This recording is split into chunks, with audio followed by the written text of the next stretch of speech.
ಇಂತಹ ಶಕ್ತಿಶಾಲಿಯ ಈ ದಿನ ಸ್ನಾನದ ನೀರಿಗೆ ಯಾವ 2 ವಸ್ತು ಬೆರೆಸಿ ಸ್ನಾನವನ್ನು ಮಾಡಬೇಕು? 1 ಲೋಟ ಹಾಲಿನಿಂದ ಹಾಗೂ ಕಲ್ಲುಪ್ಪಿನಿಂದ ಯಾವ ಕೆಲಸ ಮಾಡಿದರೆ ನಿಮ್ಮ ಸಮಸ್ಯೆಗಳು 48 ಗಂಟೆಯಲ್ಲಿ ತೀರುತ್ತವೆ? ಮಹಾಲಕ್ಷ್ಮಿ ಹಾಗೂ ಲಲಿತಮ್ಮನವರ ಅನುಗ್ರಹಕ್ಕೋಸ್ಕರ ಯಾವ 2 ನಾಮಗಳನ್ನು ದೀಪ ಬೆಳಗಿಸುವಾಗ ಹೇಳಿಕೊಳ್ಬೇಕೆಂದು ಇವತ್ತಿನ ಈ ವಿಡಿಯೋದಲ್ಲಿ ಸಂಪೂರ್ಣವಾಗಿ ತಿಳಿಸಿಕೊಡ್ತೀವಿ ಬನ್ನಿ. ಅದಕ್ಕೂ ಮುಂಚೆ ನೀವಿನ್ನು ಚಾನಲ್ಗೆ ಸಬ್ಸ್ಕ್ರೈಬ್ ಆಗಿಲ್ಲ ಅಂದರೆ ಈಗಲೇ ಸಬ್ಸ್ಕ್ರೈಬ್ ಆಗಿ, ಹಾಗೆ ವಿಡಿಯೋಗೆ ಲೈಕ್ ಮಾಡಿ, ವಿಡಿಯೋ ಸ್ಕಿಪ್ ಮಾಡದೆ ಕೊನೆ ತನಕ ನೋಡಿ. ಎಲ್ಲರೂ ಭಕ್ತಿಯಿಂದ ಜೈ ಚಂದ್ರದೇವ ಅಂತ ಕಮೆಂಟ್ ಮಾಡಿ. ಈ ದಿನ ಬ್ರಹ್ಮ ಮುಹೂರ್ತದಲ್ಲಿ ಎದ್ದು ವಿಷ್ಣು ದೇವರ ಧ್ಯಾನ ಮಾಡಿ, ಗಂಗಾ ಜಲವಿರುವ ನೀರಿನಿಂದ ಸ್ನಾನ ಮಾಡಿ ಮತ್ತು ಧ್ಯಾನ ಮಾಡಿ. ಸಾಧ್ಯವಾದರೆ ಗಂಗಾ ಸ್ನಾನ ಮಾಡಿ. ನಂತರ ಸೂರ್ಯದೇವರಿಗೆ ಪೂಜೆ ಮತ್ತು ನೀರನ್ನು ಅರ್ಪಿಸುವ ಪ್ರತಿಜ್ಞೆಯನ್ನು ತೆಗೆದುಕೊಳ್ಳಿ. ಸೂರ್ಯದೇವರ ಮಂತ್ರಗಳನ್ನು ಪಠಿಸಿ ಮತ್ತು ಸೂರ್ಯ ಚಾಲಿಸಾವನ್ನು ಪಠಿಸಿ. ವಿಷ್ಣುವನ್ನ ಭಕ್ತಿಯಿಂದ ಪೂಜಿಸಿ ಮತ್ತು ವಿಷ್ಣು ಸಹಸ್ರನಾಮವನ್ನು ಓದಿ. ಪೂಜೆ ಮುಗಿದ ನಂತರ ಹರಿಯುವ ನೀರಿನಲ್ಲಿ ಎಳ್ಳನ್ನು ತೇಲಿಬಿಡಿ. ಈ ದಿನ ಎಳ್ಳಿನಿಂದ ಕೆಲವು ಕಾರ್ಯಗಳನ್ನು ಮಾಡುವ ಮೂಲಕ ಮನೆಗೆ ಅದೃಷ್ಟ ಬರುತ್ತದೆ. ಹಾಗೂ ಈ ದಿನ ಬಡವರಿಗೆ ಅಥವಾ ಬ್ರಾಹ್ಮಣರಿಗೆ ದಾನ ಮಾಡಿ ಅವರ ಆಶೀರ್ವಾದವನ್ನು ಪಡೆಯಿರಿ. ತುಂಬ ಶಕ್ತಿಯುತವಾದದ್ದು. ಈ ದಿನಗಳಂದು ಮಾಡುವಂತಹ ಪರಿಹಾರಗಳು, ಯಾವುದೇ ಅನುಷ್ಠಾನಗಳು ಶೀಘ್ರವಾಗಿ ಫಲ ಕೊಡುತ್ತದೆ. ಮನೆಯ ಸದಸ್ಯರು ಸ್ನಾನದ ನೀರಿಗೆ ಸ್ವಲ್ಪ ಬೇವಿನ ಎಲೆಗಳು ಹಾಗೂ 3 ಚಿಟಿಕೆಯಷ್ಟು ಅರಿಶಿನವನ್ನು ಸ್ನಾನದ ನೀರಿಗೆ ಬೆರೆಸಿ ಸ್ನಾನವನ್ನು ಮಾಡಿದರೆ ದೇಹದಲ್ಲಿನ ಎಲ್ಲ ನೆಗೆಟಿವ್ ಎನರ್ಜಿಗಳು ಹೊರಟು ಹೋಗುತ್ತವೆ. ಜನರ ಕೆಟ್ಟ ಕಣ್ಣಿನ ದೃಷ್ಟಿ ಕಡಿಮೆಯಾಗಿ ಅದೃಷ್ಟ ದೇಹಕ್ಕೆ ವಿಶೇಷ ಚೇತನ ಕೂಡಿ ಬರುತ್ತದೆ. ಸ್ನಾನದ ನಂತರ ಆ ಎಲೆಗಳನ್ನು ಎಸೆಯಬೇಕು. ಈ ದಿನದಂದು ಪೂಜೆ, ಜಪ, ತಪಸ್ಸು, ದಾನ ಮಾಡುವುದು ಬಹಳ ಮುಖ್ಯ. ಈ ದಿನ ಗಂಗಾ ಸ್ನಾನ ಮಾಡೋದ್ರಿಂದ ಸರ್ವ ಪಾಪಗಳಿಂದ ಮುಕ್ತಿ ಸಿಗುತ್ತದೆ. ಈ ದಿನ ಪೂರ್ವಜರಿಗೆ ನೈವೇದ್ಯ ಅರ್ಪಿಸುವ ಮೂಲಕ ಪಿತೃದೋಷ ನಿವಾರಣೆಯಾಗುತ್ತದೆ. ಈ ದಿನ ಪೂರ್ವಜರ ಹೆಸರಿನಲ್ಲಿ ದಾನ ಮಾಡೋದ್ರಿಂದ ಪೂರ್ವಜರು ಸಂತುಷ್ಟರಾಗುತ್ತಾರೆ. ಈ ದಿನದ ಪೂಜೆಯಿಂದ ಅಪಾರ ಫಲಿತಾಂಶ ಸಿಗುತ್ತದೆ. ಇನ್ನು ಎರಡನೆಯದಾಗಿ, ಮನೆಯಲ್ಲಿ ಯಾರೇ ದೀಪ ಹಚ್ಚಲಿ, ಬೆಳಿಗ್ಗೆ ಹಾಗೂ ಸಂಜೆ 2 ಸಮಯದಲ್ಲೂ ನಿಮಗೆ ಎಷ್ಟು ಸಮಯ ಸಾಧ್ಯವಾಗುತ್ತೋ ಅಷ್ಟು ಸಮಯ ಈ 2 ವಿಶೇಷ ನಾಮಗಳನ್ನು ಹೇಳಿಕೊಳ್ಳಿ. ಇದರಿಂದ ಲಲಿತಾ ದೇವಿಯ ಅನುಗ್ರಹ ಪ್ರಾಪ್ತಿಯಾಗುತ್ತೆ. ನಿಮ್ಮೆಲ್ಲ ಕಷ್ಟಗಳು ಈ ದಿನ ಶಕ್ತಿಯಿಂದ ಶೀಘ್ರವಾಗಿ ದೂರವಾಗುತ್ತದೆ. 2 ನಾಮಗಳನ್ನು ಮೊದಲು ಒಂದು ಪುಸ್ತಕದಲ್ಲಿ ಬರೆದಿಟ್ಟುಕೊಳ್ಳಿ. ಈ ನಾಮಗಳು ಹೀಗಿವೆ: ಸಮುದ್ರ ರಾಜತನಯಾಯೇ ನಮೋ ನಮಃ. ಈ ಒಂದು ನಾಮವನ್ನು ಲಕ್ಷ್ಮೀ ದೇವಿಯನ್ನ ನೋಡುತ್ತಾ ಹೇಳಿದರೆ ಲಕ್ಷ್ಮಿಯ ಕೃಪೆಯಿಂದ ನಿಮ್ಮ ಕೋರಿಕೆಗಳು ನೆರವೇರುತ್ತವೆ. ಮಹಾಲಕ್ಷ್ಮಿ ಅಮ್ಮನವರಿಗೆ ಈ ದಿನವೆಂದರೆ ಬಲು ಪ್ರಿಯ. ಈ ದಿನ ಅಮ್ಮನವರ ಪ್ರೀತಿಗೋಸ್ಕರ ಪಾಯಸ ಪ್ರೀತಿಯಿಂದ ನೈವೇದ್ಯವಾಗಿ ಮಾಡಿ ಅರ್ಪಿಸಿ ಅಮ್ಮನವರಿಗೆ ನಮಸ್ಕಾರ ಮಾಡಿಕೊಳ್ಳಿ. ಹಾಗೆಯೇ ಲಲಿತಾ ದೇವಿಯನ್ನ ಸ್ಮರಿಸಿಕೊಂಡು ಈ ಒಂದು ನಾಮವನ್ನು ಹೇಳ್ಕೋಬೇಕು: ಓಂ ಶ್ರೀ ಮಾತಾ ಶ್ರೀ ಮಹಾರಾಜ್ಞಿ ಶ್ರೀಮತ್ ಸಿಂಹಾಸಿನೇಶ್ವರಿ ನಮಃ. 2 ನಾಮಗಳನ್ನು ಬೆಳಿಗ್ಗೆ ಹಾಗೂ ಸಂಜೆ 2 ಸಮಯದಲ್ಲೂ ದೀಪಾರಾಧನೆ ಮಾಡುವಾಗ ಹೇಳಿಕೊಳ್ಬೇಕು. ಜ್ಯೋತಿಷ್ಯ ಶಾಸ್ತ್ರದ ಪ್ರಕಾರ ಈ ದಿನದಂದು ದಾನ ಮಾಡುವುದು ತುಂಬ ಪ್ರಯೋಜನಕಾರಿ ಎಂದು ಪರಿಗಣಿಸಲಾಗಿದೆ. ಈ ದಿನದಂದು ಬಡವರಿಗೆ ಆಹಾರವನ್ನು ದಾನ ಮಾಡೋದ್ರಿಂದ ಜೀವನದಲ್ಲಿ ಸಂತೋಷ ಮತ್ತು ಸಮೃದ್ಧಿ ಉಂಟಾಗುತ್ತದೆಂದು ನಂಬಲಾಗಿದೆ. ಕೆಲಸಗಳಲ್ಲಿ ಬರುವ ಅಡೆತಡೆಗಳಿಂದ ಮುಕ್ತಿ ಸಿಗುತ್ತದೆ. ಇದಲ್ಲದೆ ಈ ದಿನ ಇರುವೆಗಳಿಗೆ ಸಕ್ಕರೆಯನ್ನು ಆಹಾರವಾಗಿ ನೀಡಿದರೆ ಲಕ್ಷ್ಮೀ ದೇವಿ ಪ್ರಸನ್ನಳಾಗುತ್ತಾಳೆ. ಇನ್ನು ಮೂರನೆಯದಾಗಿ, ಒಂದು ಹಳದಿ ಬಟ್ಟೆಗೆ ನಿಮ್ಮ ಕೈನಿಂದ ದೊಡ್ಡ ಉಪ್ಪು ಅಂದರೆ ಕಲ್ಲುಪ್ಪನ್ನು 1 kgಯಷ್ಟು ತುಂಬಿಸಿ ಮೂಟೆಯ ರೀತಿ ಕಟ್ಟಿ ನಿಮ್ಮ ಮನೆಯ ಯಾವುದೇ ಕೋಣೆಯಲ್ಲಿ ಈಶಾನ್ಯ ದಿಕ್ಕಿಗೆ ನೇತು ಹಾಕಬೇಕು. ಮೂಟೆಯನ್ನು ನೇತು ಹಾಕುವಾಗ ಯಾವ ಸಮಸ್ಯೆಗೆ ಪರಿಹಾರ ಬೇಕೆಂದು ಮನಸ್ಸಿನಲ್ಲಿಯೇ ಕೇಳಿಕೊಳ್ಬೇಕು. ಕಲ್ಲುಪ್ಪಿಗೆ ಪರಿಹಾರ ಶಾಸ್ತ್ರದಲ್ಲಿ ವಿಶೇಷ ಮಹತ್ವವಿದೆ. ಉಪ್ಪಿನಿಂದ ಮಾಡುವ ಪರಿಹಾರಗಳು ಶೀಘ್ರವಾಗಿ ಫಲ ಕೊಡುತ್ತವೆ. ಈಶಾನ್ಯದಲ್ಲಿ ನೇತು ಹಾಕಿದ ಉಪ್ಪಿನ ಮೂಟೆಯನ್ನು 48 ಗಂಟೆಗಳ ಕಾಲ ಯಾರೂ ಕೂಡ ಸ್ಪರ್ಶ ಮಾಡಬಾರದು, ಕದಲಿಸಬಾರದು. 48 ಗಂಟೆಗಳು ಆದ ನಂತರ ಆ ಮೂಟೆಯನ್ನು ಹರಿಯುವ ನೀರಿನಲ್ಲಿ ಅಥವಾ ಯಾರೂ ಓಡಾಡದೇ ಇರುವ ಜಾಗದಲ್ಲಿ ಹಾಕಿ ಮನೆಗೆ ಬರಬೇಕು. ನೀವು ಹಣಕಾಸಿನ ಅಡೆತಡೆ ಬಗ್ಗೆ ಕೇಳಿಕೊಂಡ್ರೆ ಹಣದ ಎಲ್ಲ ಸಮಸ್ಯೆಗಳು ದೂರವಾಗುತ್ತೆ. ಆರೋಗ್ಯ, ವಿದ್ಯೆ, ವ್ಯಾಪಾರ, ಸಂಸಾರ, ಮನೆಯ ನೆಮ್ಮದಿ, ಯಾವುದೇ ಕೋರಿಕೆಯ ಬಗ್ಗೆ ಹೇಳಿಕೊಂಡಿದ್ರೂ ಆ ಸಮಸ್ಯೆಗೆ 48 ಗಂಟೆಯಲ್ಲಿ ಒಂದು ದಾರಿ ಅಥವಾ ಪರಿಹಾರದ ಹಾದಿ ನಿಮಗೆ ಕಾಣಿಸುತ್ತದೆ. ಈ ಕೆಲಸವನ್ನು ಅಮಾವಾಸ್ಯೆ ದಿನ ಬೆಳಿಗ್ಗೆ 6 ಗಂಟೆಯಿಂದ 11 ಗಂಟೆ 30 ನಿಮಿಷದ ಒಳಗಾಗಿ ಮಾಡಿಕೊಳ್ಬೇಕು. ಈ ದಿನದಂದು ಶಿವ ಮತ್ತು ಪಾರ್ವತಿ ದೇವಿಯನ್ನು ಪೂಜಿಸುವ ಸಂಪ್ರದಾಯವಿದೆ. ಈ ದಿನ ಪೂರ್ವಜರು ಸೂರ್ಯಾಸ್ತದವರೆಗೆ ವಾಯುವಿನ ರೂಪದಲ್ಲಿ ಮನೆ ಬಾಗಿಲಲ್ಲಿಯೇ ಇದ್ದು ತಮ್ಮ ಕುಟುಂಬದಿಂದ ತರ್ಪಣ ಮತ್ತು ಶ್ರಾದ್ದವನ್ನು ಬಯಸುತ್ತಾರೆಂದು ನಂಬಲಾಗಿದೆ. ಆದ್ದರಿಂದ ಈ ದಿನ ಪವಿತ್ರ ನದಿಯಲ್ಲಿ ಸ್ನಾನ ಮಾಡಿ ಮತ್ತು ಅನ್ನವನ್ನು ಅರ್ಪಿಸಿ ಮನೆಯಲ್ಲಿ ಬ್ರಾಹ್ಮಣರಿಗೆ ನಿಮ್ಮ ಕೈಲಾದಷ್ಟು ದಾನ ಮಾಡಿ. ಹೀಗೆ ಮಾಡೋದ್ರಿಂದ ಆಯಸ್ಸು ವೃದ್ಧಿಯಾಗುತ್ತದೆ ಮತ್ತು ಕುಟುಂಬದಲ್ಲಿ ಸುಖ ಸಮೃದ್ಧಿ ಇರುತ್ತದೆ. ಇನ್ನು ಕೊನೆಯದಾಗಿ ನಾಲ್ಕನೆಯದಾಗಿ 1 ಲೋಟ ಆಗಿನಿಂದ ರಾತ್ರಿ ಸಮಯ ಈ ಚಿಕ್ಕ ಕೆಲಸ ಮಾಡಿದರೆ ನಿಮ್ಮ ಯಾವುದೇ ಕಠಿಣ ಕೋರಿಕೆಗಳಿರಲಿ ಲಲಿತಾದೇವಿಯ ಅನುಗ್ರಹದಿಂದ ನೆರವೇರುತ್ತದೆ. ದೇಹಕ್ಕೆ ವಿಶೇಷ ಬಲ, ಜೀವನಕ್ಕೆ ಅದ್ಭುತ ಅದೃಷ್ಟ ಪ್ರಾಪ್ತಿಯಾಗುತ್ತದೆ. ಏನು ಮಾಡಬೇಕು? ರಾತ್ರಿ 7 ಗಂಟೆಯಿಂದ 10 ಗಂಟೆಯ ಒಳಗೆ ಈ ಕೆಲಸವನ್ನು ಮಾಡಬೇಕು. 1 ಲೋಟ ಹಾಲನ್ನು ನಿಮ್ಮ ಕೈನಲ್ಲಿಡಿದು ಶ್ರೀ ಲಲಿತಾ ದೇವಿಯನ್ನು ಸ್ಮರಿಸಬೇಕು. ನಂತರ 5 ನಿಮಿಷಗಳ ಕಾಲ ಆ ಹಾಲನ್ನು ದೇವರ ಕೋಣೆಯಲ್ಲಿಟ್ಟು ನಂತರ ಮನೆಯ ಹೊರಗೆ ಚಂದ್ರನ ಬೆಳಕಿನಲ್ಲಿಡಬೇಕು. ಲಲಿತಾ ಸಹಸ್ರನಾಮ ಪಾರಾಯಣ ಮಾಡಿ ಅಥವಾ ಮೊಬೈಲ್ನಲ್ಲಿ ಹಾಕಿಕೊಂಡು ಈ ಸಮಯದಲ್ಲಿ ನೀವು ಕೇಳಬೇಕು. ಸಹಸ್ರನಾಮ ಪೂರ್ಣವಾದ ನಂತರ ಮತ್ತೆ ಹಾಲನ್ನು ದೇವರ ಕೋಣೆ ಮನೆಯಲ್ಲಿ 5 ನಿಮಿಷಗಳ ಕಾಲ ಇಟ್ಟು ಮನೆಯ ಸದಸ್ಯರು ಆ ಒಂದು ಹಾಲನ್ನು ಪ್ರಸಾದದ ರೂಪದಲ್ಲಿ ಸ್ವೀಕರಿಸಬೇಕು. ಇದರಿಂದ ಚಂದ್ರನ ಅನುಗ್ರಹ, ಲಲಿತಾಮ್ಮನವರ ಅನುಗ್ರಹ ಪ್ರಾಪ್ತಿಯಾಗುತ್ತೆ. ನಿಮ್ಮ ಕೆಲಸ ಆಗುತ್ತದೋ ಇಲ್ಲವೋ ಎಂಬ ಕ್ಲಾರಿಟಿ ನಿಮಗೆ ಸಿಗುತ್ತದೆ. ಯಾವುದಾದರೂ ಕೋರಿಕೆ ಕೇಳಿ ಈ ವಿಧಾನವನ್ನು ಪಾಲಿಸಿದರೆ ಆ ಕೋರಿಕೆಗೆ ಇರುವಂತಹ ಅಡ್ಡಿಗಳು ದೂರವಾಗುತ್ತದೆ. ಯಾರಿಂದಲಾದರೂ ಮೋಸ ಹೋಗುವ ಸಾಧ್ಯತೆ ಇದ್ದರೆ ಎಚ್ಚರಿಕೆ, ನಿಮಗೆ ಸಿಗುತ್ತದೆ. ಮಾನಸಿಕ ನೆಮ್ಮದಿ ಸಿಕ್ಕು ಅನೇಕ ವಿಧವಾಗಿ ಏಳಿಗೆಯನ್ನು ನೀವು ಕಾಣಬಹುದು. ಹಣಕಾಸಿನ ಸಮಸ್ಯೆ, ವಿದ್ಯೆಗೆ ಅಡೆತಡೆ, ಸಾಲದ ಸುಳಿ, ನಿತ್ಯ ಕಲಹ, ಅನಾರೋಗ್ಯದ ಸಮಸ್ಯೆಗಳು ಶೀಘ್ರವಾಗಿ ದೂರವಾಗುತ್ತದೆ. ಮುಂದಿನ ಅಮಾವಾಸ್ಯೆ ಅಥವಾ ಹುಣ್ಣಿಮೆಯ ಒಳಗಾಗಿ ನಿಮ್ಮ ಜೀವನ ಖಂಡಿತವಾಗಿಯೂ ಬದಲಾಗುತ್ತದೆ. ಉಗುರು ಬೆಚ್ಚಗಿನ ಹಾಲನ್ನು ಈ ವಿಧಾನಕ್ಕೆ ನೀವು ಬಳಸಬಹುದು. ಈ 4 ಕೆಲಸಗಳನ್ನು ಈ ದಿನ ಮಾಡಿ ನೋಡಿ. ಎಲ್ಲ ಮಾರ್ಗದಲ್ಲೂ ನಿಮ್ಮ ಹಣ ಸಂಪಾದನೆ ಹೆಚ್ಚಾಗುತ್ತದೆ. ಲಲಿತಾ ದೇವಿ ಹಾಗೂ ಮಹಾಲಕ್ಷ್ಮೀ ದೇವಿ ಕೃಪೆಯಿಂದ ಅದೃಷ್ಟ ಕೂಡಿ ಬರುತ್ತದೆ. ಈ ದಿನ ಆಂಜನೇಯ ಸ್ವಾಮಿಯ ಮುಂದೆ ತುಪ್ಪದ ದೀಪವನ್ನು ಹಚ್ಚಿಟ್ಟು ಈ ಶಕ್ತಿಶಾಲಿ ಮಂತ್ರವನ್ನು ಪಠಿಸಬೇಕು. ಇದರಿಂದ ಕಾರ್ಯಸಿದ್ಧಿಯಾಗುತ್ತದೆ. ಆಂಜನೇಯನ ಪರಿಪೂರ್ಣ ಅನುಗ್ರಹ ಲಭಿಸುತ್ತದೆ. ದೊಡ್ಡ ದೊಡ್ಡ ಕಷ್ಟಗಳು ಕೂಡ ದೂರವಾಗುತ್ತದೆ. ಈ ಕಾರ್ಯಸಿದ್ಧಿ ಹನುಮಾನ್ ಮಂತ್ರ ಈ ವಿಧವಾಗಿದೆ. ಓಂ ಶ್ರೀ ವಜ್ರದೇಹಾಯ ರಾಮಭಕ್ತಾಯ ವಾಯುಪುತ್ರಾಯ ನಮೋಸ್ತುತೆ. ಈ ಒಂದು ಮಂತ್ರವನ್ನು 3 ಬಾರಿ, 21 ಬಾರಿ ಅಥವಾ 108 ಬಾರಿ ಹೇಳಿಕೊಂಡು ವಿಶೇಷವಾಗಿ ಅಸಾಧ್ಯ ಸಾಧಕ ಹನುಮ ಸ್ತೋತ್ರ ಆಗಿರಬಹುದು, ಹನುಮ ಚಾಲಿಸ ಆಗಿರಬಹುದು, ಸುಂದರಕಾಂಡ ಪಾರಾಯಣ ಮಾಡುವುದಾಗಿರಬಹುದು, ರಾಮರಕ್ಷಾ ಸ್ತೋತ್ರವನ್ನು ಹೇಳಿಕೊಂಡರೂ ಕೂಡ ತುಂಬ ಒಳ್ಳೆಯದು.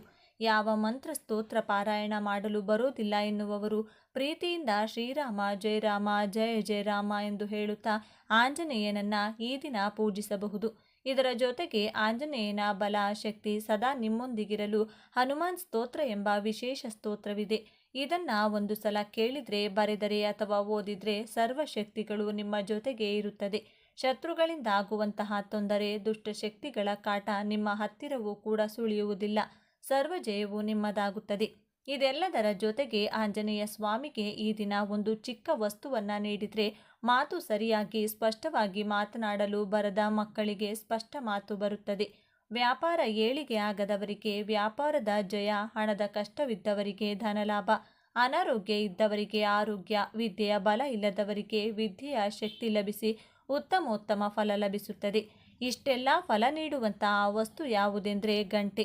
ಈ ದಿನದಂದು ಮರೆಯದೆ ನೀವಾಗಿರಬಹುದು ಅಥವಾ ಚಿಕ್ಕ ಮಕ್ಕಳ ಕೈನಲ್ಲಾಗಿರಬಹುದು ಒಂದು ಚಿಕ್ಕ ಗಂಟೆಯನ್ನು ದೇಗುಲಕ್ಕೆ ಕೊಡಿ ಅಥವಾ ಕೊಡಿಸಿ. ಇದರಿಂದ ಶುಭ ಫಲಗಳು ಪ್ರಾಪ್ತಿಯಾಗುತ್ತದೆ.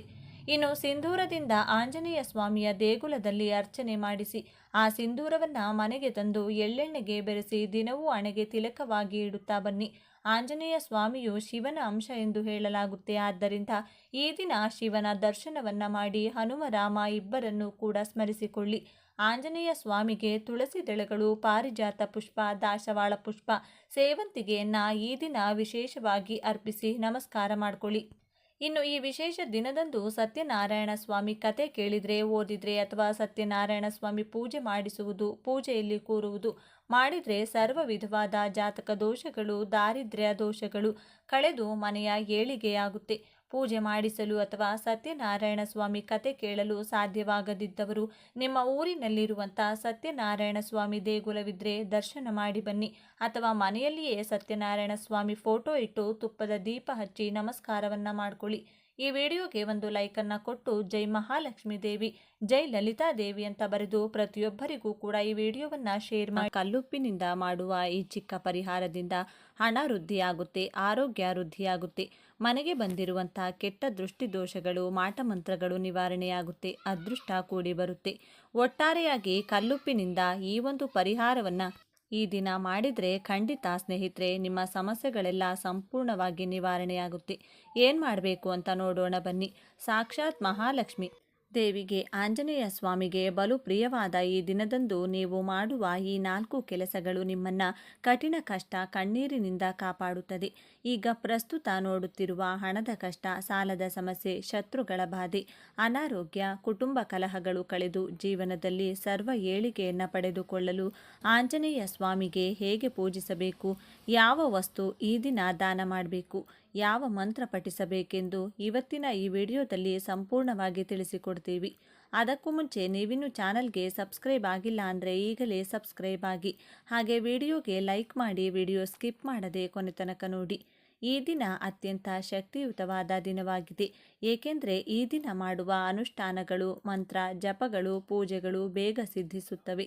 ಆದ್ದರಿಂದ ಈ ದಿನ ಗುರುಗಳ ಮುಖಾಂತರ ವಿಶೇಷ ಶಕ್ತಿಶಾಲಿ ಮಂತ್ರಗಳನ್ನು ಪಡೆಯಲು ಸೂಕ್ತ ದಿನವಾಗಿದೆ. ಈ ದಿನ ಯಾವುದೇ ಮಂತ್ರಗಳನ್ನು ಹೆಚ್ಚು ಕಾಲ ಜಪ ಮಾಡುವುದರಿಂದ ಈ ಮಂತ್ರದ ಮೂಲಕ ನೀವು ಕೇಳಿದ ಕೋರಿಕೆ, ಸಂಕಲ್ಪಗಳು ಬೇಗನೆ ಈಡೇರುತ್ತದೆ.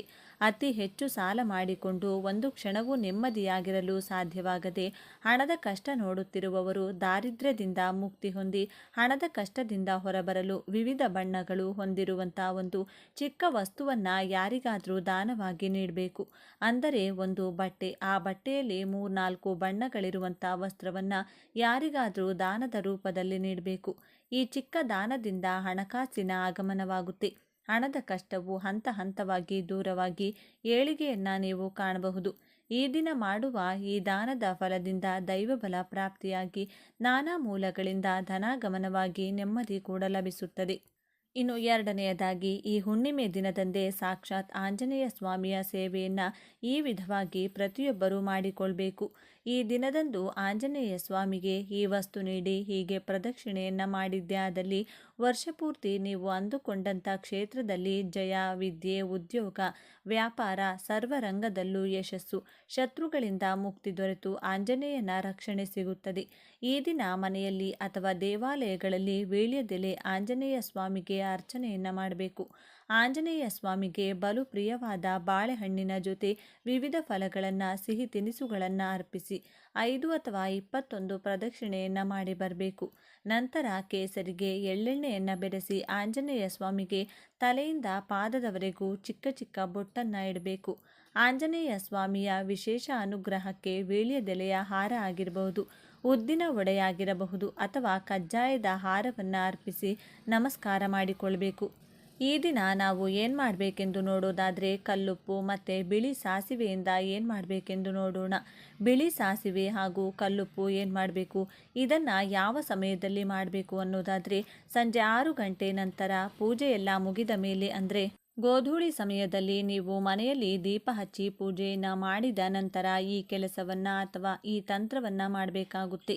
ಈ ಒಂದು ತಂತ್ರವನ್ನು ಈ ದಿನ ತಪ್ಪದೆ ಮಾಡಿ ನೋಡಿ. ಇದರ ವಿಶೇಷತೆ ನಿಮಗೆ ತಿಳಿಯಲಿದೆ. ಇದಕ್ಕೆ ಒಂದು ಗಾಜಿನ ಬೌಲ್ ತಗೋಬೇಕು, ಇಲ್ಲವಾದಲ್ಲಿ ಪಿಂಗಾಣಿ ಬೌಲನ್ನು ತಗೋಬೇಕಾಗುತ್ತೆ. ಯಾವುದೇ ಕಾರಣಕ್ಕೂ ಪ್ಲಾಸ್ಟಿಕ್ಕನ್ನು ಉಪಯೋಗಿಸೋಕೆ ಹೋಗಬೇಡಿ. ಗಾಜು ಅಥವಾ ಪಿಂಗಾಣಿ ಉಪಯೋಗಿಸಬಹುದು. ಒಂದು ಬೌಲ್ ತೆಗೆದುಕೊಂಡು ಆ ಗ್ಲಾಸ್ನಲ್ಲಿ ಉಪ್ಪನ್ನು ಹಾಕಬೇಕು. ಈಗಾಗಲೇ ನಿಮ್ಮ ಮನೆಯಲ್ಲಿ ಉಪಯೋಗಿಸಿದಂಥ ಉಪ್ಪನ್ನು ಈ ತಂತ್ರಕ್ಕೆ ಬಳಸಬೇಡಿ. ಅಂಗಡಿಯಿಂದ ಹೊಸದಾಗಿ ಉಪ್ಪನ್ನು ತಂದು ಬಳಸಬೇಕು. ಕಲ್ಲುಪ್ಪನ್ನು ಮಾತ್ರ ಬಳಸಬೇಕು. ಇದರ ಜೊತೆಗೆ ಬಿಳಿ ಸಾಸಿವೆಯನ್ನು ತೆಗೆದುಕೊಳ್ಳಿ. ಬಿಳಿ ಸಾಸಿವೆಯನ್ನು ಎಷ್ಟು ತೆಗೆದುಕೊಳ್ಬೇಕೆಂದರೆ ನಿಮ್ಮ ಕೈಯನ್ನು ಸಾಸಿವೆ ಇರುವ ಡಬ್ಬದಲ್ಲಿ ಹಾಕಿದಾಗ ನಿಮ್ಮ 5 ಬೆರಳುಗಳಲ್ಲಿ ಎಷ್ಟು ಬರುತ್ತೋ ಅಷ್ಟು ಬಿಳಿ ಸಾಸಿವೆಯನ್ನು ತೆಗೆದುಕೊಂಡು ಕಲ್ಲುಪ್ಪಿದೆಯಲ್ಲ ಆ ಬೌಲ್ನಲ್ಲಿ ಕಲ್ಲುಪ್ಪಿನ ಮೇಲೆ ಹಾಕಬೇಕು. ಅದೇ ರೀತಿ ಬಿಳಿ ಎಳ್ಳನ್ನು ನಿಮ್ಮ ಕೈನಿಂದ 3 ಬಾರಿ ಹಾಕಬೇಕಾಗುತ್ತೆ. ಅಂದರೆ ಕಲ್ಲುಪ್ಪಿನ ಮೇಲೆ 3 ಬಾರಿ ನಿಮ್ಮ 5 ಬೆರಳುಗಳಲ್ಲಿ ಎಷ್ಟು ಬರುತ್ತೋ ಅಷ್ಟನ್ನೇ ನೀವು ತಗೊಂಡು ಈ ರೀತಿಯಾಗಿ ಕಲ್ಲುಪ್ಪಿನ ಮೇಲೆ ಹಾಕಬೇಕು. ಆನಂತರ ಗಮನವಿರಲಿ, ನಿಮ್ಮ ಮನೆಯಲ್ಲಿ ದೇವರ ಪೂಜೆ ಮಾಡಿದ ನಂತರವೇ ಈ ಕೆಲಸ ಮಾಡಬೇಕಾಗುತ್ತೆ. ಈ ಬೌಲನ್ನು ಹಿಡಿದು ಮನೆಯಲ್ಲಿ ಎಲ್ಲ ಕೋಣೆಗಳ ಕಡೆ ಓಡಾಡಿಕೊಂಡು ಬರಬೇಕಾಗುತ್ತೆ. ಇದನ್ನು ಮಾಡುವ ಸಮಯದಲ್ಲಿ ಯಾರೂ ಸಹ ನೋಡಬಾರ್ದು, ಹಾಗೂ ನಿಮ್ಮ ಮನೆಯವರು ಸಹ ಯಾರೂ ನೋಡಬಾರ್ದು. ಆ ರೀತಿಯಾಗಿ ಮಾಡಬೇಕಾಗುತ್ತೆ. ಒಂದು ವೇಳೆ ಸಂಜೆ ಮಾಡಲು ಆಗದೇ ಇದ್ದರೆ ರಾತ್ರಿ ನಿಮ್ಮ ಮನೆಯಲ್ಲಿ ಎಲ್ಲ ಸದಸ್ಯರು ಮಲಗಿದ ನಂತರವೂ ಮಾಡಬಹುದು, ಅಥವಾ ಸಂಜೆ ನೀವು ದೀಪ ಹಚ್ತಿರಲ್ಲ ತದನಂತರ ಕೂಡ ನೀವು ಇದನ್ನು ಮಾಡಬಹುದು. ನಿಮ್ಮ ಅನುಕೂಲಕ್ಕೆ ತಕ್ಕಂತೆ ಮಾಡಿಕೊಳ್ಳಿ. ಈ ಬೌಲನ್ನು ಹಿಡಿದುಕೊಂಡು ನಿಮ್ಮ ಮನೆಯಲ್ಲಿರುವಂಥ ಪ್ರತಿಯೊಂದು ಕೋಣೆಯಲ್ಲಿ ಪ್ರತಿ 4 ಮೂಲೆಗಳಲ್ಲಿ ಎಳ್ಳು ಮತ್ತು ಉಪ್ಪಿರುವಂಥ ಬೌಲನ್ನು ಪ್ರತಿಯೊಂದು ಮೂಲೆಗೂ ಮುಟ್ಟಿಸಬೇಕು. ನಂತರ ಎಲ್ಲ ಕೋಣೆಯ ಸುತ್ತಲೂ ಒಂದು ರೌಂಡ್ ಸುತ್ತಬೇಕು. ಇದನ್ನು ಮಾಡುವಾಗ ಮನೆಯ ಮುಖ್ಯ ದ್ವಾರದಿಂದ ಪ್ರವೇಶಿಸಿ. ಮೊದಲು ಮನೆಯ ಹಾಲ್ ಇರುವಂಥ ಕೋಣೆಯಿಂದ ಪ್ರಾರಂಭಿಸಬೇಕು. ನಂತರ ನಿಮ್ಮ ಮನೆಯ ಅಡುಗೆ ಮನೆಗೆ ಬರಬೇಕು. ಆ ನಂತರ ನಿಮ್ಮ ಮನೆಯಲ್ಲಿ ಎಷ್ಟು ಮಲಗುವ ಕೋಣೆಗಳಿವೆಯೋ, ಅಂದರೆ ಎಷ್ಟು ಬೆಡ್ರೂಮ್ ಇರಲಿವೆ ಅಷ್ಟು ರೂಮ್ನ ಪ್ರತಿ 4 ಮೂಲೆಗಳನ್ನು ಈ ಬೌಲನ್ನು ಮುಟ್ಟಿಸುತ್ತಾ ಹಾಗೂ ಪ್ರತಿ ರೂಮ್ನಲ್ಲೂ ಒಂದು ಸುತ್ತು ಬರಬೇಕು. ಬಾತ್ರೂಮ್ ಹಾಗೂ ಟಾಯ್ಲೆಟ್ ಬಿಟ್ಟು. ದೇವರ ಮನೆ ಬೇಡ, ಬಾತ್ರೂಮ್ ಹಾಗೂ ಟಾಯ್ಲೆಟ್ ರೂಮ್ಗಳು ಬೇಡ. ಮನೆಯ ಈ 2 ಕೋಣೆಗಳನ್ನು ಬಿಟ್ಟು ಉಳಿದ ಎಲ್ಲ ಕಡೆಯೂ ಮಾಡಬೇಕು.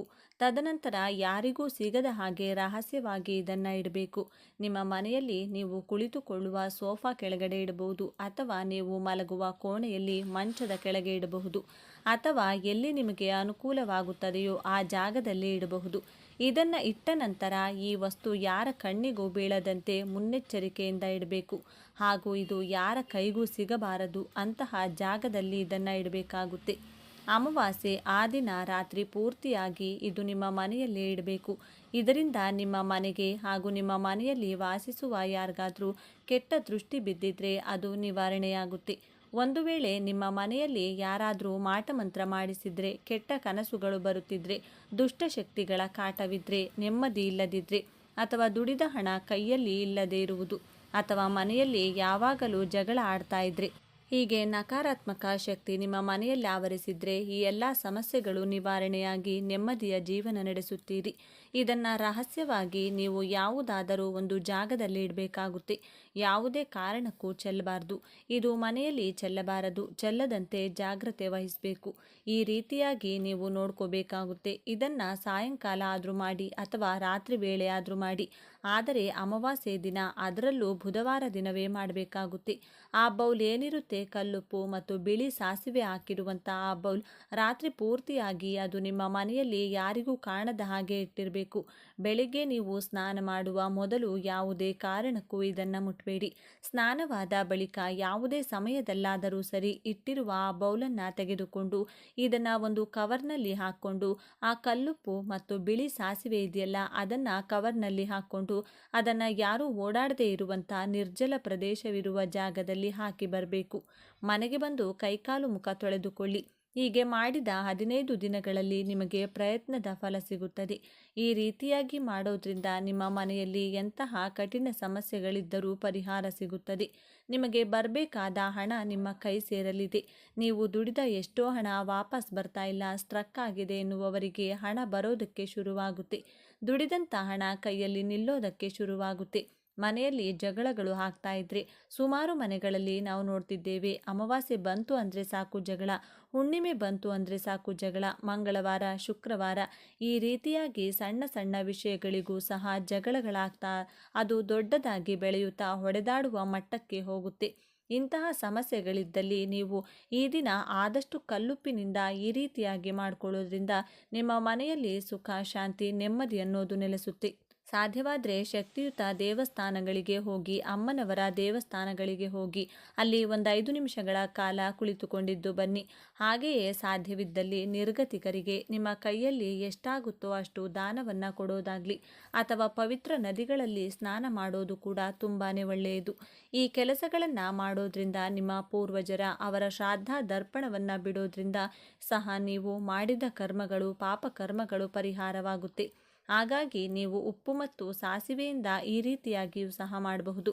ನಿಮ್ಮ ಮನೆಯಲ್ಲಿರುವಂಥ ನೆಗೆಟಿವ್ ಎನರ್ಜಿ ಇರಬಹುದು, ದುಷ್ಟಶಕ್ತಿಗಳ ಕಾಟ ಇರಬಹುದು, ಪರಿಹಾರ ಶತಸಿದ್ಧ ಎಂದು ಹೇಳ್ತಾ ಈ ವಿಡಿಯೋನ ಮುಗಿಸ್ತಿದ್ದೇನೆ. ನೋಡಿದ್ರಲ್ಲ, ಇವತ್ತಿನ ಈ ವಿಡಿಯೋದಲ್ಲಿ ತಿಳಿಸಿಕೊಟ್ಟಿದ್ದೇವೆ.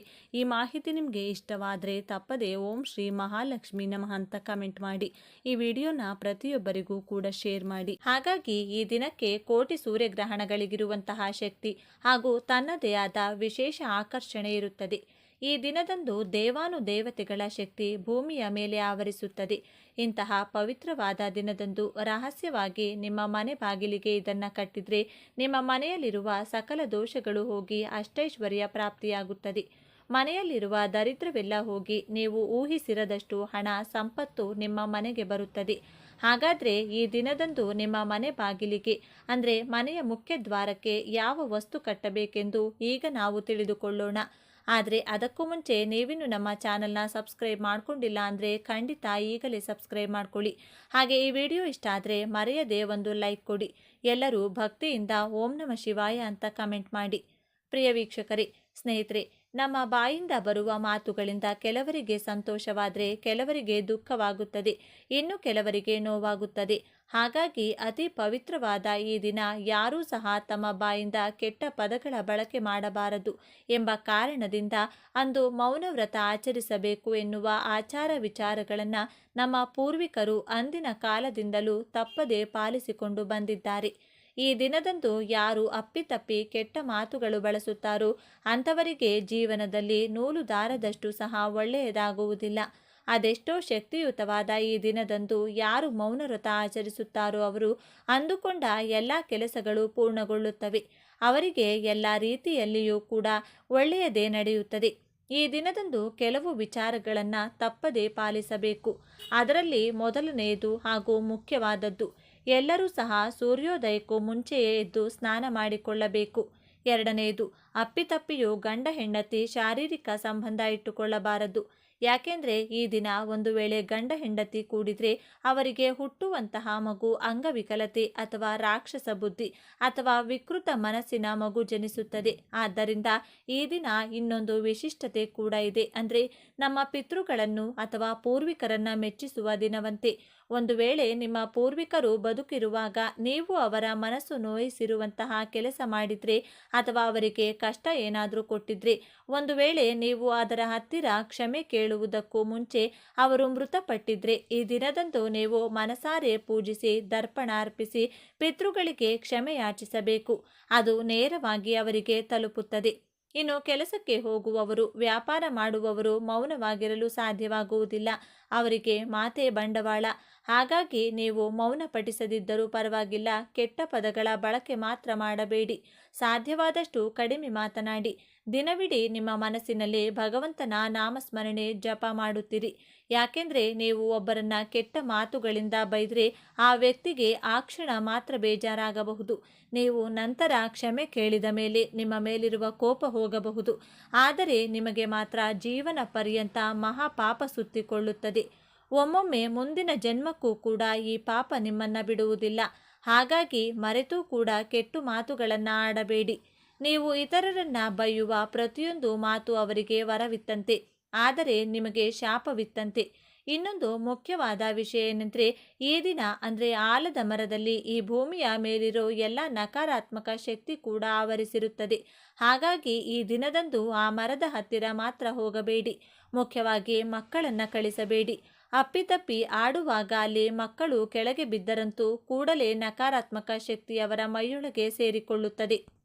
ಇನ್ನು ಈ ದಿನದಂದು ರಹಸ್ಯವಾಗಿ ನೀವು ನಿಮ್ಮ ಮನೆಯ ಮುಖ್ಯದ್ವಾರ ಅಥವಾ ಸಿಂಹದ್ವಾರಕ್ಕೆ ಕಟ್ಟಬೇಕಾದ ವಸ್ತು ಏನೆಂದರೆ, ಮೊದಲು ಒಂದು ಕಪ್ಪು ಬಟ್ಟೆ ತೆಗೆದುಕೊಳ್ಳಿ.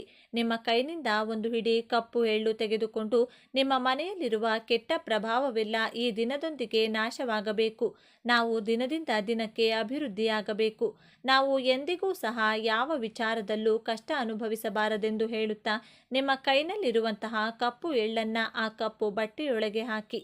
ಆ ನಂತರ ಬಿಲ್ವ ಮರದ 7 ಬೀಜಗಳನ್ನು ತೆಗೆದುಕೊಳ್ಳಿ.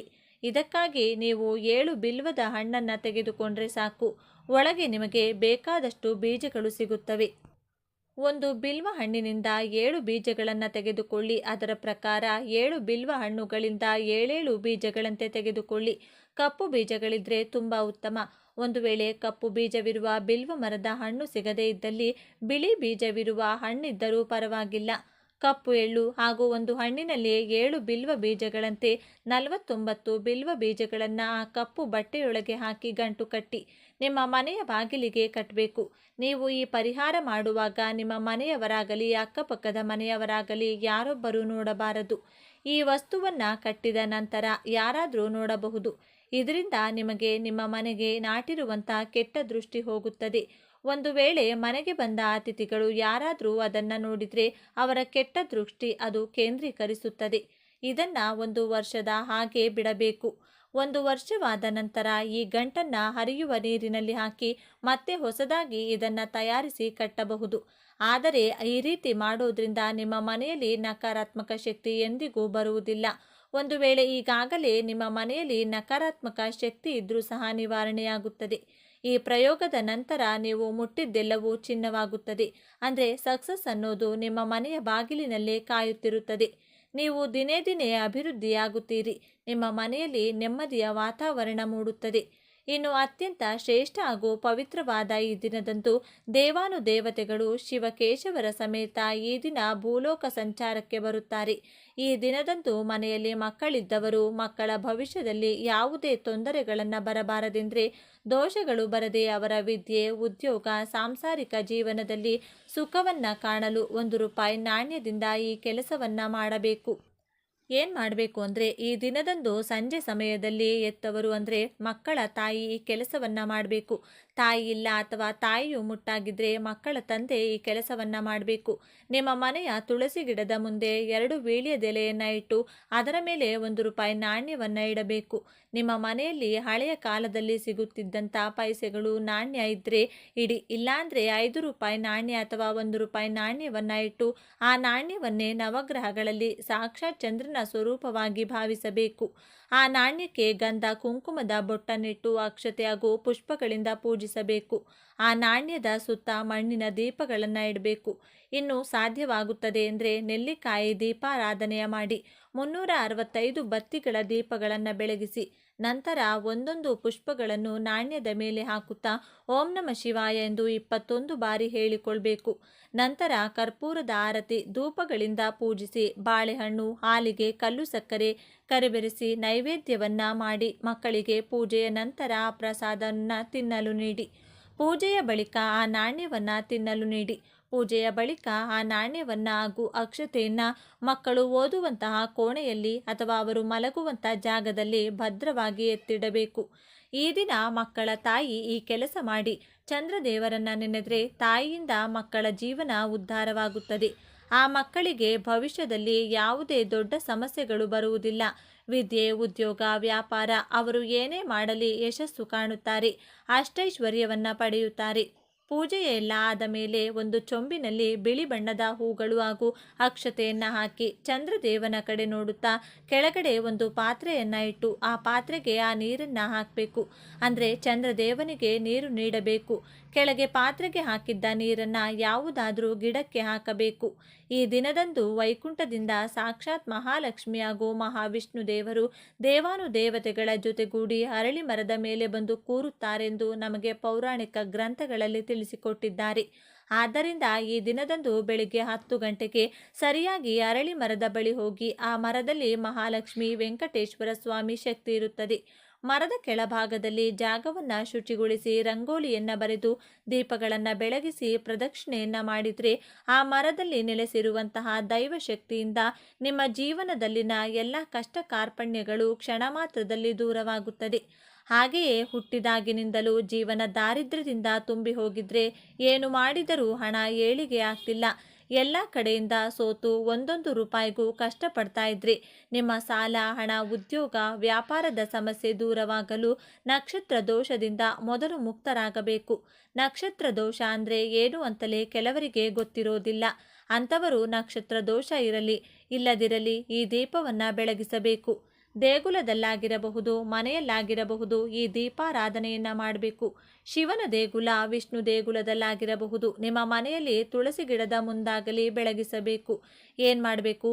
ಅಕ್ಕಿ ಹಿಟ್ಟಿನಿಂದ ನಕ್ಷತ್ರದ ಆಕಾರವನ್ನು ಅಥವಾ ನಕ್ಷತ್ರದ ರಂಗೋಲಿಯನ್ನು ದೊಡ್ಡದಾಗಿ ಬರೆಯಬೇಕು. ಆ ರಂಗೋಲಿಯಲ್ಲಿ 27 ಚುಕ್ಕಿಗಳ ಇರಬೇಕು ಅಥವಾ ನಕ್ಷತ್ರ ಬರೆದ ಮೇಲೆ ನಕ್ಷತ್ರದ ಸುತ್ತಲೂ 27 ಬಿಂದುಗಳನ್ನು ಬರೆಯಬೇಕು. ಆ ಬಿಂದುಗಳ ಬಳಿ ಚಿಕ್ಕ ಚಿಕ್ಕ 27 ಮಣ್ಣಿನ ದೀಪವನ್ನು ಬೆಳಗಿಸಬೇಕು. ಇದನ್ನೇ ನಕ್ಷತ್ರ ದೀಪ ಎಂದು ಕರೆಯುತ್ತಾರೆ. ಅನುಕೂಲ ಇದೆ ಅಂದರೆ ನೆಲ್ಲಿಕಾಯಿ ನಮಗೆ ಸಿಗುತ್ತೆ ಅಂದರೆ 27 ನೆಲ್ಲಿಕಾಯಿ ದೀಪವನ್ನು ಇಡಿ. ಇಲ್ಲ ಹಿಟ್ಟಿನಿಂದ ತಯಾರಿಸಿದ ದೀಪವನ್ನು ಬೆಳಗಿಸಿ. ಏನೂ ಕೂಡ ಸಾಧ್ಯವಾಗೋದಿಲ್ಲ ಅಂದರೆ ಮಣ್ಣಿನ ದೀಪಗಳನ್ನೇ ಇಡಿ. ಈ ದೀಪವನ್ನು ಬೆಳಗಿಸೋದ್ರಿಂದ ಮನೆ ಮಂದಿಗೆಲ್ಲ ಇರುವಂಥ ಜಾತಕ ದೋಷ ನಕ್ಷತ್ರ ದೋಷಗಳೆಲ್ಲ ದೂರವಾಗ್ತಾ ಹೋಗುತ್ತೆ. ಕೆಲಸ ಸಿಗ್ತಾ ಇಲ್ಲ ಗುರುಗಳೇ, ಸಾಲ ತೀರ್ತಾ ಇಲ್ಲ, ವಿದ್ಯೆ ತಲೆಗೆ ಹತ್ತುತ್ತಿಲ್ಲ, ಸರ್ಕಾರಿ ಕೆಲಸಕ್ಕೆ ಟ್ರೈ ಮಾಡ್ತಾ ಇದ್ದೀನಿ, ಯಾವುದೋ ಭೂಮಿಯನ್ನು ಸೇಲ್ ಮಾಡಬೇಕಿತ್ತು, ಮನೆಯನ್ನು ಕಟ್ಟಿಸಬೇಕಿತ್ತು, ಯಾವ ಕೆಲಸಗಳು ಆಗ್ತಿಲ್ಲ, ಆರೋಗ್ಯ ಸರಿ ಇಲ್ಲ. ಅದೇನೇ ಇರಲಿ, ಈ ಒಂದು ಶಕ್ತಿಯುತವಾದ ದೀಪವನ್ನು ಈ ದಿನ ಬೆಳಗಿಸಿ. ಆಮೇಲೆ ನಿಮ್ಮ ಕೆಲಸಗಳು ಯಾವ ರೀತಿ ಆಗುತ್ತೆ ಅಂತ ನೀವೇ ನೋಡಿ. ಇವೆಲ್ಲವನ್ನ ಮಾಡಲು ಸಾಧ್ಯವಾಗೋದಿಲ್ಲ ಅಂದರೆ ಕೊನೆಯ ಪಕ್ಷ ಶಿವ ಹಾಗೂ ವಿಷ್ಣು ದೇಗುಲದಲ್ಲಿ ದೀಪಾರಾಧನೆ ಮಾಡಿ ಶಿವಕೇಶವರ ದರ್ಶನವನ್ನ ಮಾಡಿ ಮನೆಗೆ ಬನ್ನಿ. ಅಲ್ಲಿ ಬೇರೆಯವರು ಹಚ್ಚಿದ ದೀಪ ಆರಿದ್ದರೆ ಅದನ್ನು ನಿಮ್ಮ ಕೈನಿಂದ ಬೆಳಗಿಸಿ. ಹಾಗೆ ಮರೆಯದೆ ಆಂಜನೇಯನ ದರ್ಶನ ಮಾಡಿ. ಇದರಿಂದ ವರ್ಷ ಪೂರ ಆಂಜನೇಯನ ಅನುಗ್ರಹ ರಕ್ಷಣೆ ನಿಮ್ಮ ಮೇಲಿರುತ್ತದೆ. ಈ ದಿನ ತಾಂಬೂಲ ದಾನ ಮಾಡಿದರೆ ಭೂಲಾಭ ಉಂಟಾಗುತ್ತದೆ. ನೆಲ್ಲಿಕಾಯಿ ದಾನ ಮಾಡಿದರೆ ಜಾತಕ ದೋಷ ದಾರಿದ್ರ್ಯ ದೋಷಗಳು ದೂರವಾಗುತ್ತದೆ ಎಂದು ಸ್ಕಂದ ಪುರಾಣದಲ್ಲಿ ತಿಳಿಸಿದ್ದಾರೆ. ದೀಪದಾನಗಳನ್ನು ಈ ದಿನ ಮಾಡುವುದು ತುಂಬ ವಿಶೇಷ. ಪ್ರಿಯ ವೀಕ್ಷಕರೇ, ಈ ಮಾಹಿತಿ ನಿಮಗೆ ಇಷ್ಟ ಆಗಿದೆ ಎಂದು ನಾನು ಭಾವಿಸ್ತೇನೆ. ಈ ಮಾಹಿತಿ ಇಷ್ಟ ಆಗಿದ್ದರೆ ಲೈಕ್ ಮಾಡಿ, ಶೇರ್ ಮಾಡಿ. ಇಂಥ ಇನ್ನೂ ಹೆಚ್ಚಿನ ಉತ್ತಮ ಮಾಹಿತಿಗಳಿಗಾಗಿ ತಪ್ಪದೇ ನಮ್ಮ ಚಾನೆಲ್ನ ಸಬ್ಸ್ಕ್ರೈಬ್ ಮಾಡಿಕೊಳ್ಳಿ. ನಾಳೆ ಮತ್ತೊಂದು ವಿಡಿಯೋದೊಂದಿಗೆ ಪುನಃ ಭೇಟಿಯಾಗೋಣ. ಎಲ್ಲರಿಗೂ ಧನ್ಯವಾದಗಳು.